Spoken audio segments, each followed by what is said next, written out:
महेश शिंदे नांदी चालता बोलता quiz for the mind map साठी आपल्याकडे आपल्या 3 कंटेस्टंट्स आलेले आहेत आणि आज आपण आलेलो आहोत अमरावती मधल्या भारतीय महाविद्यालयात. आता मी तुम्हाला 3 प्रश्न विचारणार आणि त्या तिघांची प्रश्नांची उत्तरं जर तुम्ही करेक्ट दिली तर तुम्हाला मिळणार आहे ज्ञानदीप प्रकाशनाचा माइंड मॅप. बघूयात आपण भारतीय महाविद्यालयातले विद्यार्थी हा माइंड मॅप जिंकतात की नाही ते.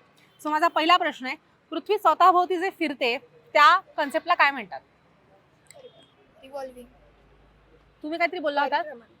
स्वतःभोवती फिरण्याला म्हणते मी पृथ्वीच्या. परिवलन. एक्झॅक्टली, परिवलन. म्हणजे चुकता चुकता करेक्शन केलं म्हणून उत्तर तुमचं बरोबर आलेलं आहे.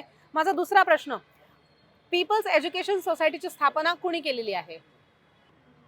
येत आहे आन्सर. तुम्हाला 10 सेकंदात आन्सर सांगायचंय. कुठलंही हिंट नाही. आता पहिल्या प्रश्नात दिली होती. 5 4 3 2 आणि 1. महात्मा फुले. चूक. ओके, माझा पुढचा प्रश्न, पांढरं सोनं पिकवणारा जिल्हा म्हणून कुठल्या जिल्ह्याला ओळखलं जातं? Okay, very correct answer.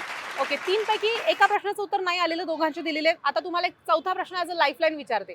त्याचं उत्तर करेक्ट दिलं तर तुमचे 3 प्रश्न बरोबर होतात आणि तुम्हाला मिळणार ज्ञानदीपचा mind map. Who were the Shudras हा ग्रंथ कोणी लिहिलेला आहे? B R. Ambedkar. Exactly correct answer दिलेला आहे आणि तुम्ही जिंकताय ज्ञानदीप अकॅडमीचा हा माइंड मॅप.